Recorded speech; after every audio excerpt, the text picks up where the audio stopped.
प्रिय शिक्षणार्थियों, एनआईएस के स्टूडियो में मैं डॉक्टर रविकांत, सहायक प्राध्यापक, शिक्षा विद्यापीठ दक्षिण बिहार केंद्रीय विश्वविद्यालय गया मैं आप सभी का स्वागत करता हूं।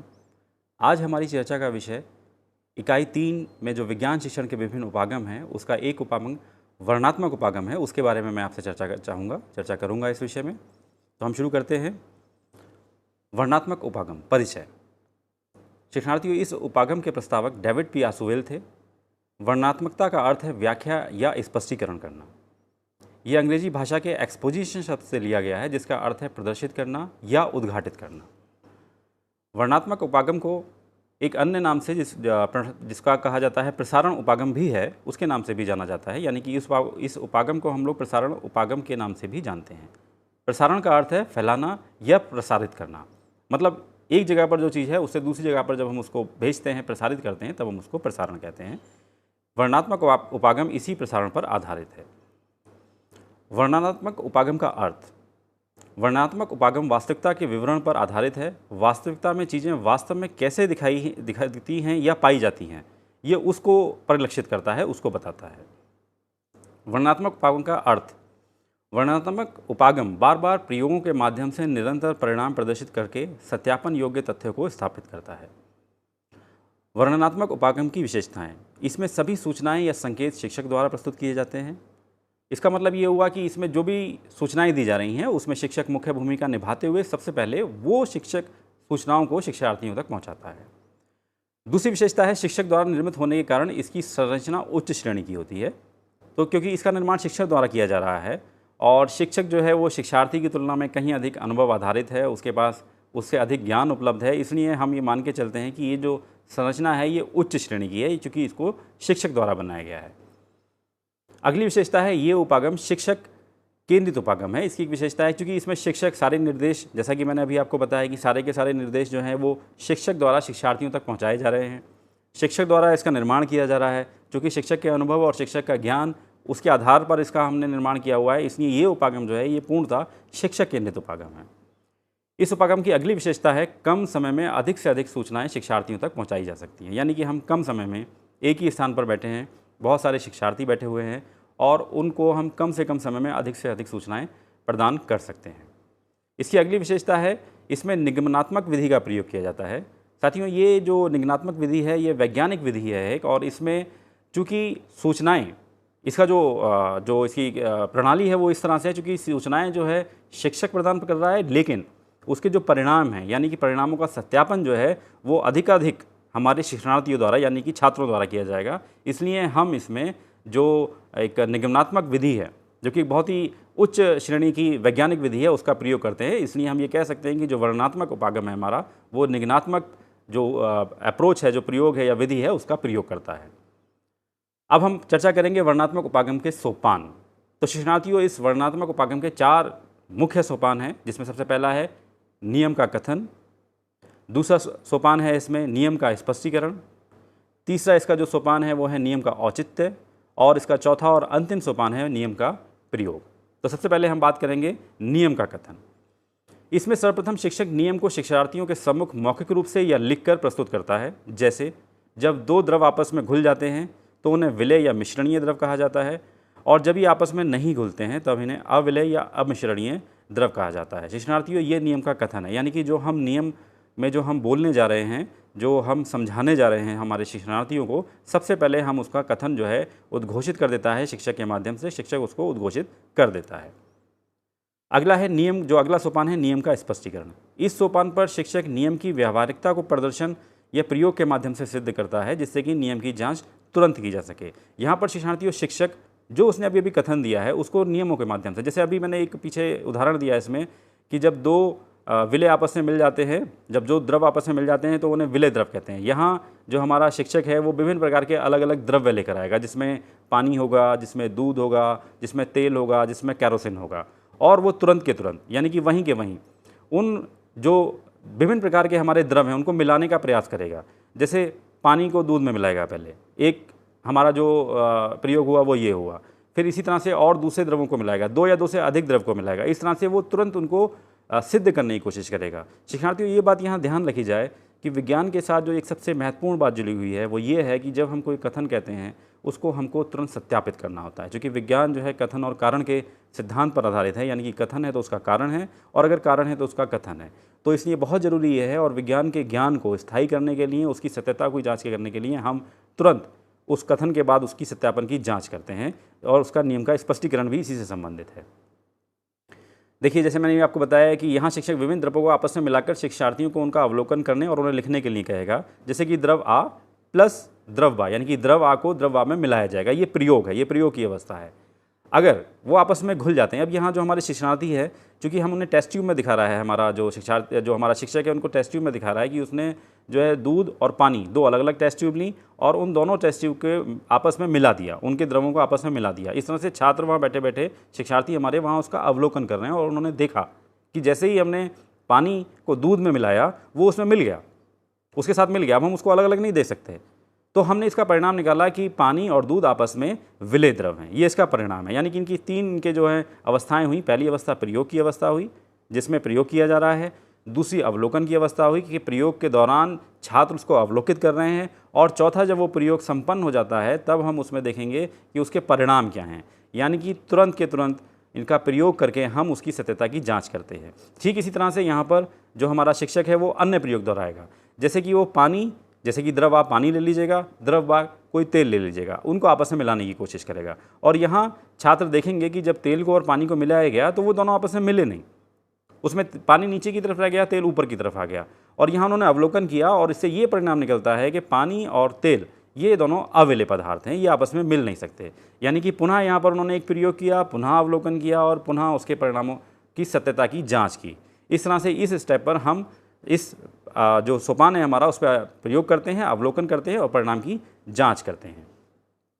जो अगला सोपान है हमारे वर्णनात्मक उपागम का, वह है नियम का औचित्य। इस सोपान पर शिक्षक प्रस्तुत किए गए उदाहरण के अतिरिक्त अन्य उदाहरणों की सहायता से नियम के औचित्य को सिद्ध करने का प्रयास करता है। यहाँ शिक्षक शिक्षार्थियों को अन्य अवलोकन या प्रयोग करने को भी कह सकता है, यानी कि इस सोपान पर हम लोग नियम के औचित्य को देखते हैं कि वो नियम के पीछे औचित्य क्या है। यहाँ एक बात, जैसे कि मैंने अभी आपको विशेषताएं में बताया था कि हम निगमनात्मक उपागम का, निगमनात्मक विधि का प्रयोग कर रहे हैं इस हमारे वर्णनात्मक उपागम में, इसलिए बहुत ज़रूरी है कि हम ज्ञान को स्थायी करने के लिए हम शिक्षक जो है शिक्षार्थियों से कहेगा कि जिस तरह से ये द्रव मैंने अभी आपके सामने प्रयोग किया है कि पानी और दूध आपस में विलय हैं और तेल और पानी ये आपस में अविलय हैं, इस तरह के आप और अन्य प्रयोग कीजिए। यहाँ तक कि वो उनसे ये भी कह सकता है कि आप घर पर जाकर जो आपके पास द्रव उपस्थित हैं उनको आपस में आप प्रयोग कीजिए और ये देखने का प्रयास कीजिए, एक लिस्ट बनाइए, एक सूची बनाइए कि कौन से पदार्थ किस में विलय हैं और किस में अविलय हैं। तो इस तरह से औचित्य जो है उसका, वो जो शिक्षार्थी हैं हमारे व्यवहारिक रूप से स्वयं करके कर सकते हैं। और जैसा कि मैंने अभी आपसे कहा, चूँकि कथन और कारण के सिद्धांत पर है, इसलिए बहुत ज़रूरी है कि जो हमने क्लास में, जो कक्षा में हमने शिक्षार्थियों को बताया, वो उसको घर पर जाकर भी उसको अवलोकन करें, जिससे कि उसकी सत्यता और भी अधिक जानकारी के साथ उसकी सत्यता की पुष्टि की जा सके, जिससे कि ये ज्ञान स्थायी हो सके। जो चौथा सोपान है वो है नियम का प्रयोग। इस अंतिम सोपान पर शिक्षक पूर्व उद्घोषित नियम को विभिन्न परिस्थितियों के उदाहरणों के साथ जोड़कर सिद्ध करने का प्रयास करता है। अब या तो यहाँ हम जो शिक्षक है हमारा ये कर सकता है कि उसने जो प्रयोग किए उनके तुरंत बाद, या फिर शिक्षक ने जो हमारे छात्रों को कहा कि आप अपने घर पर जाइए, दैनिक जीवन में देखिएगा इस प्रयोग को और कल मुझे आके बताइए, उस समय पर, दोनों ही समय पर वो नियम का जो प्रयोग है उनको यहाँ जो हमारा दैनिक जीवन में उनका प्रयोग है उनको सिद्ध करने की कोशिश करेगा, उनको जोड़ने की कोशिश करेगा। जैसे कि बहुत सी जगह हम दवाइयों का प्रयोग करते हैं, वहाँ हमारा शिक्षक बताएगा कि हम दो विभिन्न विलयों को जोड़कर दवाइयाँ बनाते हैं, ये ज़रूरी है कि वो उसमें विलय हों। हम दैनिक जीवन में हम जैसे कि हम अपने घर में जो पेय पदार्थ पीते हैं उसमें किस तरीके से कौन कौन से पदार्थ विलय हैं। हम खाना बनाते हैं, हम घर में हम विभिन्न प्रकार के तेलों का प्रयोग करते हैं, साथ ही साथ खाना बनाने में तेल के साथ हम पानी का प्रयोग भी करते हैं, वो अविलय हैं। तो इस तरह से इस नियम के प्रयोगों को वो बार बार अलग अलग परिस्थितियों से बताएगा और उदाहरणों के साथ उनको सिद्ध करने का प्रयास करेगा, जिससे कि ये जो अभी हमने नियम बताया है ये शिक्षार्थियों के मन मस्तिष्क पर बिल्कुल स्थायी हो जाए। ये इस नियम का प्रयोग है। विज्ञान में कथन कारण सिद्धांत मूलभूत सिद्धांत है, इसलिए अंतिम सोपान पर नियम का विभिन्न परिस्थितियों में परीक्षण किया जाता है। विभिन्न विभिन्न परिस्थितियों में परीक्षण करेंगे, उसकी सत्यता की जांच करेंगे, जिससे कि हम किसी भी तरह का कोई संदेह हमारे जो शिक्षार्थी हैं उनके मन में ना रह जाए। हम बार बार उसको विभिन्न परिस्थितियों में परीक्षण करें, उसका शिक्षार्थी खुद जान सकें कि ये जो विज्ञान ने जो हमको ये सिद्धांत दिया है, विज्ञान ने जो कहा है कि कौन से विलेय पदार्थ हैं, कौन से विलेय द्रव हैं, कौन से विलेय अविलेय द्रव हैं, उनको वो खुद जांच सकें। वर्णनात्मक उपागम की प्रक्रिया, जैसे कि मैंने अभी अभी आपको बताया कि इसके 4 सोपान थे, और इन 4 सोपान को जब हम एक क्रम में व्यवस्थित करते हैं तब इसकी प्रक्रिया बन जाती है। शिक्षार्थियों, ये यहाँ पर आपको ध्यान देना आवश्यक होगा कि ये जो प्रक्रिया है और इसका जो क्रम है ये ठीक इसी तरह से रहेगा जिस तरह से आपको दिखाया जा रहा है। जैसे कि नंबर 1 जो है वो सबसे पहला आएगा नियम का कथन, जो मैंने अभी आपको बताया कि सबसे पहले शिक्षक हमारा नियम का कथन कहेगा। अगला जो इसकी प्रक्रिया का जो अगला बिंदु होगा वो है नियम का स्पष्टीकरण। यहाँ पर शिक्षक नियम को स्पष्टीकरण करने का प्रयास करेगा। इसमें प्रयोगों की, ये प्रयोग की अवस्था है, यहाँ प्रयोग किए जाएंगे। अगला जो इसका अगला प्रणाली का जो हमारा अगला बिंदु है वो है नंबर 3 पर नियम का औचित्य, यानी कि जो अभी प्रयोग किए गए उनका औचित्य वहाँ पर सिद्ध करेगा कि ऐसा क्यों हो रहा है। अगला जो चौथा हमारा जो आखिरी इस प्रक्रिया का जो सोपान है वो नियम के प्रयोग हैं, यानी कि इस नियम के प्रयोगों के माध्यम से हम उसको डिफ़ाइन करते हैं, उसको बताते हैं कि ये विभिन्न परिस्थितियों में भी ये जो नियम जो आज मैं आपको कक्षा में बता रहा हूँ, ये नियम विभिन्न परिस्थितियों में यानी कि आपके दैनिक जीवन में भी उसी प्रकार से सत्य सिद्ध होंगे जिस प्रकार से आज कक्षा में हुए हैं। इस तरह वर्णनात्मक उपगम की प्रक्रिया चलती है और इसी तरह से नए सिद्धांत बनते हैं, उनको हम जाँचते हैं, फिर से नए सिद्धांत बनते हैं, उनको जांचते हैं, विभिन्न परिस्थितियों में जानते हैं, और इसी तरह से विज्ञान का कथन कारण सिद्धांत जो है वो आगे चलता रहता है। अब वर्णनात्मक उपागम के लाभ, सबसे पहला, कम समय में अधिक पाठ्य वस्तु का प्रस्तुतिकरण। शिक्षार्थियों, जैसा कि हम जानते हैं कि आज की जो हमारी शिक्षा व्यवस्था है उसमें कहीं कहीं हमको ऐसा लगता है कि हमारे पास संसाधन उपलब्ध नहीं है, हमारे पास प्रयोगशालाएँ उपलब्ध नहीं हैं। उस परिस्थिति में ये जो वर्णनात्मक उपागम है इसमें हम बहुत कम समय में अधिक पाठ्य वस्तु का प्रस्तुतिकरण कर सकते हैं, क्योंकि प्रयोगों के माध्यम से जो भी चीज़ें हम सिखाते हैं कक्षा में वो बहुत स्थायी होती हैं, कम समय लेती हैं, और सबसे जो महत्वपूर्ण बात है कि वो वास्तविक अनुभव प्रदान करती हैं। इसलिए हम कम समय में अधिक से अधिक पाठ्य वस्तु का प्रस्तुतिकरण इस वर्णनात्मक उपागम के माध्यम से कर सकते हैं।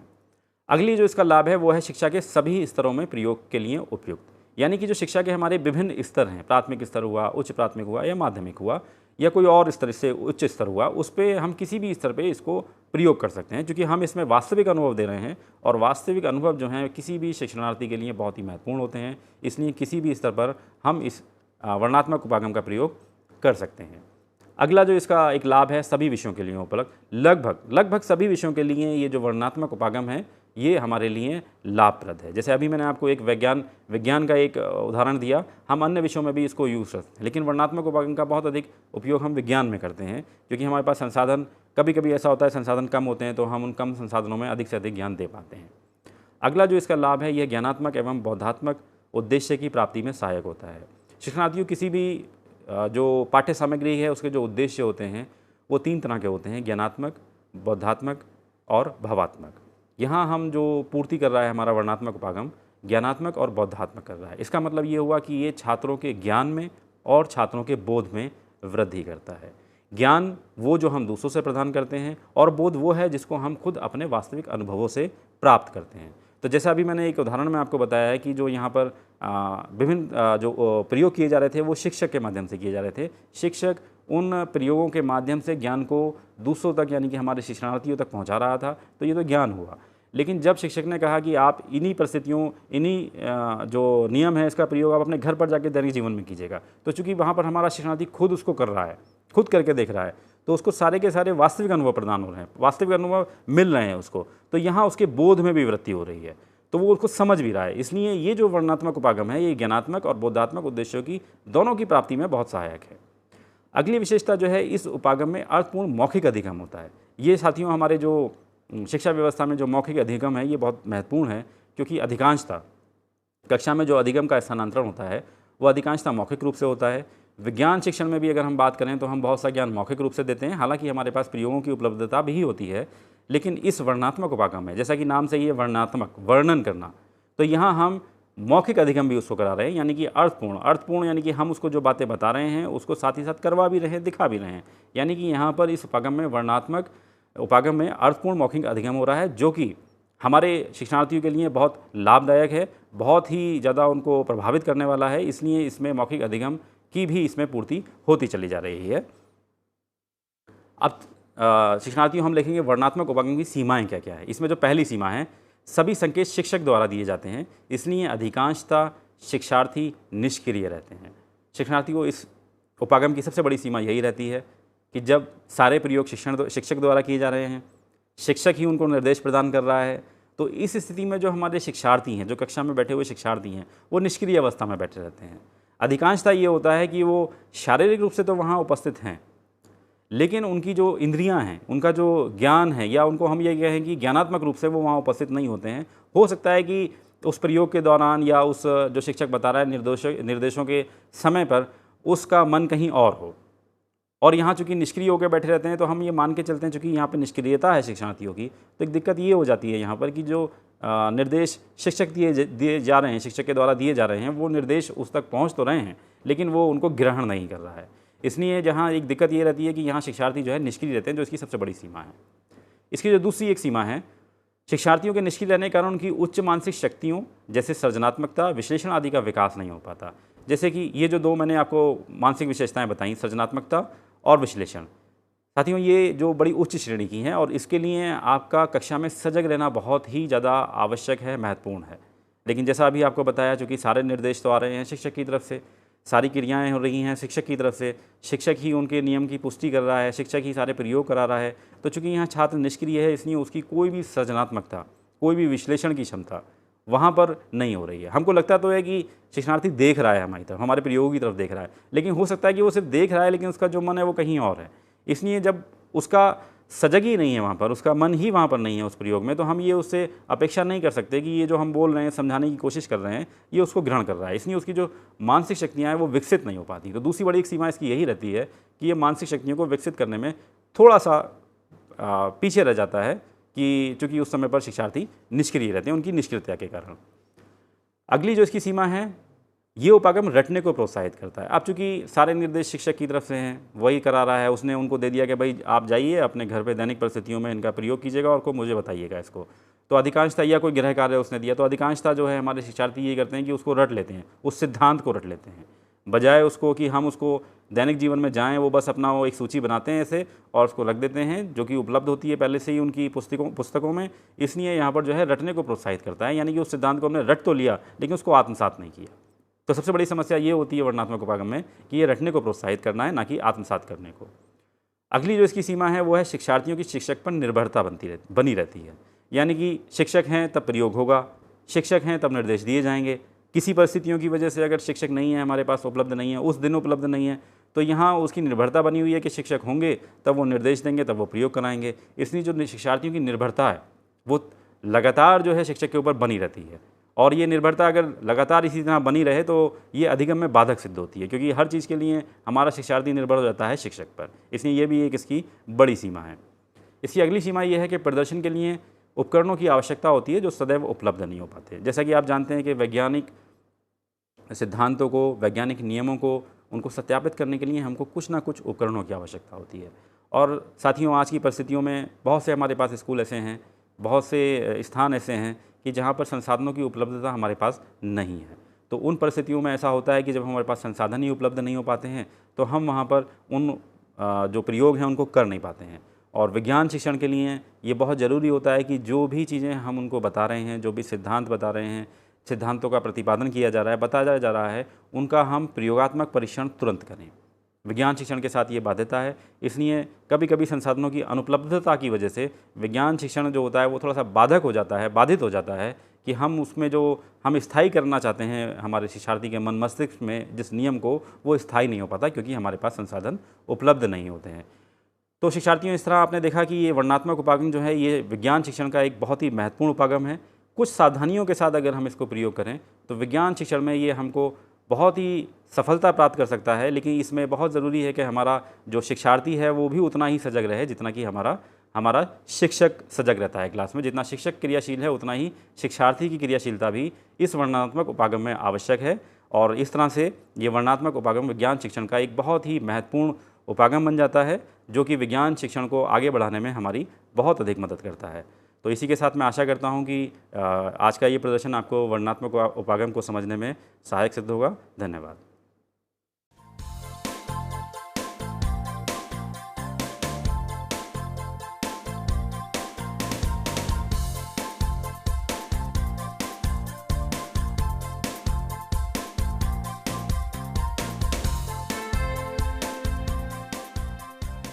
घर बैठे पाएं राष्ट्रीय मुक्त विद्यालय शिक्षा संस्थान यानी NIOS में एडमिशन, वो भी एकदम आसान तरीके से, जिससे शिक्षार्थियों को होगी समय और धन दोनों की बचत। NIOS से शिक्षा कभी भी कहीं भी। शिक्षार्थियों, क्या आप जानते हैं NIOS में एडमिशन लेने का सरल और सुगम तरीका, जिससे शिक्षार्थियों को ऑनलाइन प्रवेश लेने में सहूलियत मिलती है।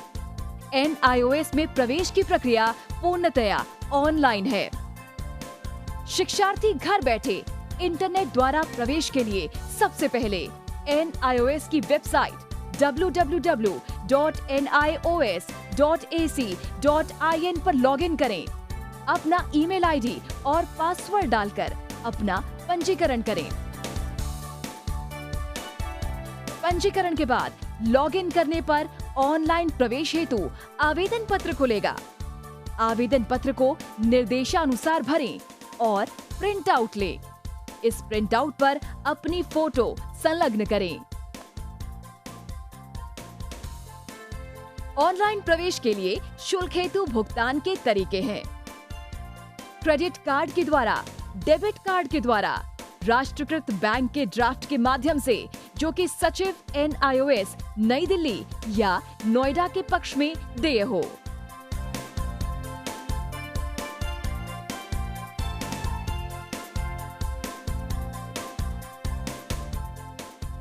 भरे हुए आवेदन पत्र के साथ साथ डिमांड ड्राफ्ट और संलग्न किए जाने वाले दस्तावेज हैं: जन्म रजिस्ट्रार के जिला कार्यालय से जारी जन्म प्रमाण पत्र की सत्यापित प्रति, जिसमें जन्म तिथि अंकित हो, पिछले विद्यालय से प्राप्त विद्यालय छोड़ने का प्रमाण पत्र, जिसमें आवेदक की जन्म तिथि लिखी हो। प्रवेश फॉर्म का प्रिंट आउट NIOS के संबद्ध क्षेत्रीय केंद्रों पर 10 दिनों में पहुंच जाना चाहिए, अन्यथा उचित दस्तावेज न लगे होने पर आवेदन फॉर्म रद्द किया जा सकता है। प्रवेश प्रक्रिया की पुष्टि होने के बाद शिक्षार्थियों को परिचय पत्र व अध्ययन सामग्री डाक द्वारा तुरंत पहुंचाई जाती है। ऑनलाइन प्रवेश एक बहुत ही सुगम और सुविधाजनक प्रवेश प्रणाली है। Online on time for safe and secure admission.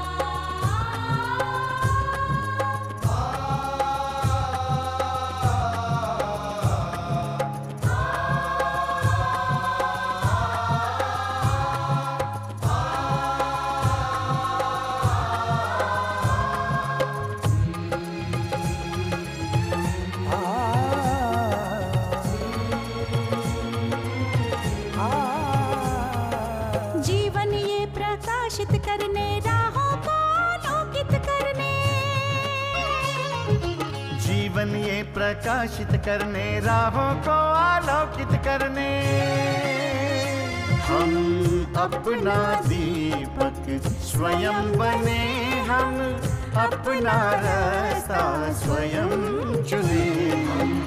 अपना दीपक स्वयं बने, हम अपना रास्ता स्वयं चुने। जीवन ये प्रकाशित करने, राहों को आलोकित करने।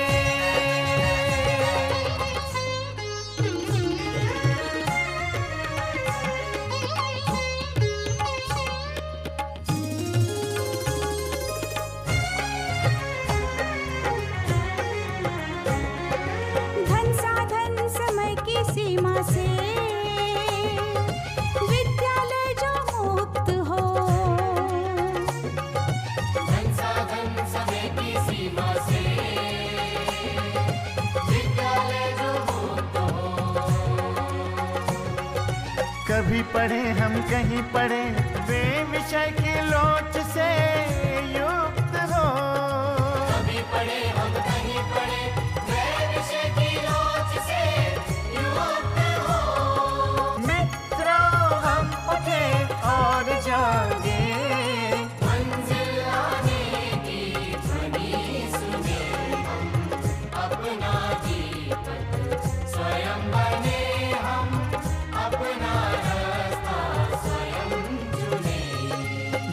जीवन ये प्रकाशित करने, राहों को आलोकित करने।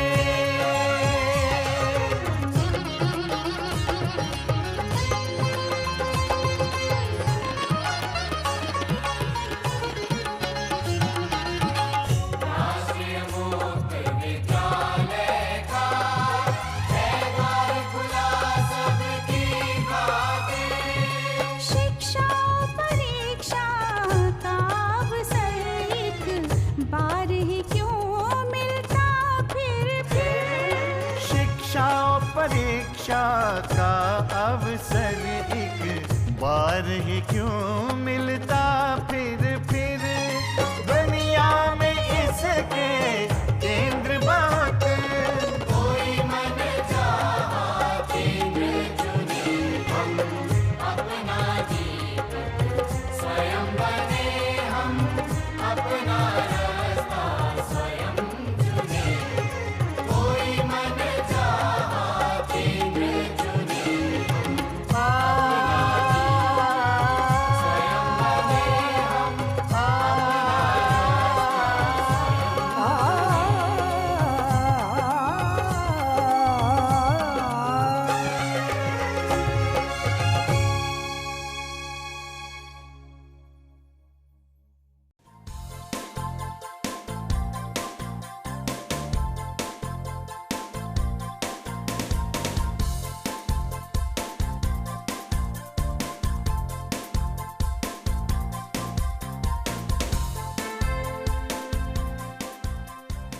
घर बैठे पाएं राष्ट्रीय मुक्त विद्यालय शिक्षा संस्थान यानी NIOS में एडमिशन, वो भी एकदम आसान तरीके से, जिससे शिक्षार्थियों को होगी समय और धन दोनों की बचत।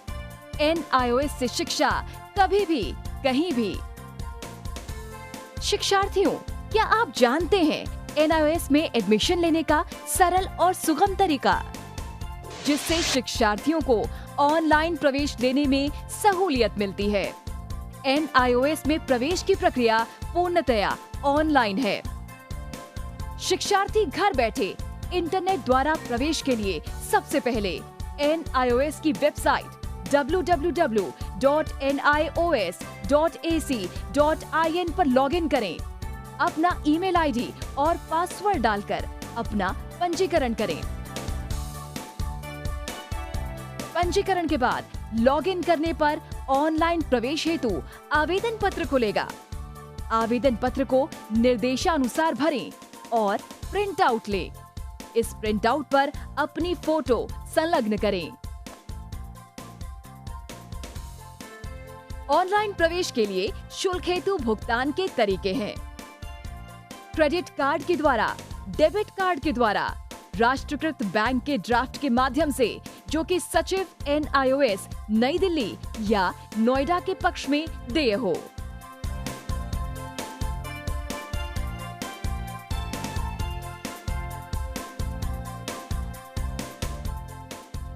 भरे हुए आवेदन पत्र के साथ साथ डिमांड ड्राफ्ट और संलग्न किए जाने वाले दस्तावेज हैं: जन्म रजिस्ट्रार के जिला कार्यालय से जारी जन्म प्रमाण पत्र की सत्यापित प्रति, जिसमें जन्म तिथि अंकित हो, पिछले विद्यालय से प्राप्त विद्यालय छोड़ने का प्रमाण पत्र, जिसमें आवेदक की जन्म तिथि लिखी हो।